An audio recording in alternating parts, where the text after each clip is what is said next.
گرمیوں کی چھٹیاں تھیں اور دو بھائی سامی اور بلال اپنے پرانے آبائی گھر میں آئے ہوئے تھے جو شہر کے شور سے دور ایک پرسکون علاقے میں تھا۔ سامی جو بڑا تھا ہر چیز سے جلدی اکتا جاتا تھا، جبکہ چھوٹے بھائی بلال کی آنکھوں میں تجسس کی ایک چمک تھی۔ ایک دن گھر کی صفائی کرتے ہوئے انہیں دادا ابو کے پرانے سٹور روم میں ایک بھاری کچ سے اٹا ہوا صندوق ملا جس پر ایک زنگ آلود تالا لگا تھا۔ بلال کی ضد پر انہوں نے بڑی مشکل سے وہ تالا توڑا۔ اندر سونے چاندی کی بجائے انہیں صرف ایک پرانا چمڑے میں لپٹا ہوا نقشہ ملا۔ سامی نے مایوسی سے کہا، دیکھا میں نے تمہیں کہا تھا نا اس کباڑ سے کچھ نہیں ملے گا، لیکن بلال نے نقشہ کھول لیا۔ وہ ایک عجیب و غریب نقشہ تھا۔ اس پر سڑکوں یا شہروں کے نام نہیں تھے بلکہ کچھ پر اسرار علامتیں بنی تھیں۔ ایک روتا ہوا درخت، ایک مسکراتا ہوا فوارہ اور ایک جگہ جہاں سورج اور چاند مل رہے تھے۔ نقشے کے کونے پر لکھا تھا، خزانہ وہاں ہے جہاں علم کی روشنی ہو۔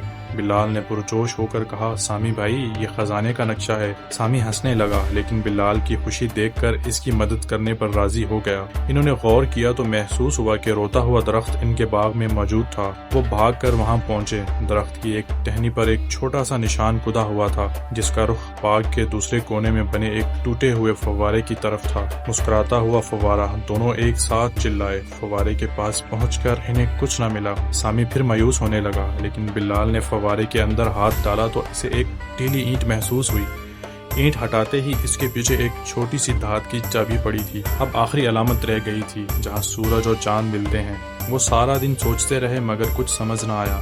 شام کو جب سورج غروب ہو رہا تھا اور چاند نکل رہا تھا تو دادا ابو کی اسٹڈی روم کی کھڑکی سے دونوں کی روشنی آ کر دیوار پر ایک جگہ مل رہی تھی۔ وہ بھاگ کر اس کمرے میں گئے۔ دیوار پر ایک پرانی تصویر لگی تھی۔ تصویر ہٹاتے ہی ایک چھوٹا سا چھپا ہوا تالے کا سوراخ نظر آیا۔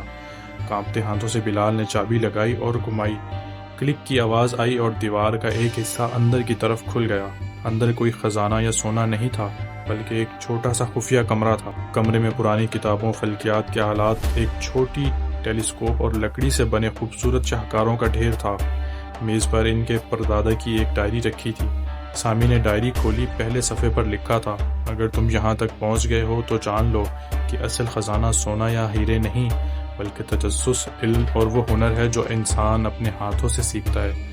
یہ کائنات کا علم اور یہ کتابیں میرا اصل ورثہ ہیں۔ اسے سنبھالو اور اس سے بھی آگے آ جاؤ۔ اس دن دونوں بھائیوں کو احساس ہوا کہ انہیں دنیا کے کسی بھی سونے چاندی سے زیادہ قیمتی خزانہ مل گیا ہے۔ انہیں وہ گرمیاں اس خفیہ کمرے میں اپنے پردادا کی کتابیں پڑھتے اور ان کے ادھورے کاموں کو پورا کرتے ہوئے گزاری۔ یہ ان کی زندگی کی سب سے دلچسپ اور یادگار گرمیاں تھیں۔ اصل دولت اور خزانہ مال و زر نہیں بلکہ علم، تجسس اور اپنے بزرگوں کا چھوڑا ہوا وہ ورثہ ہے جو ہمیں ایک بہتر انسان بناتا ہے۔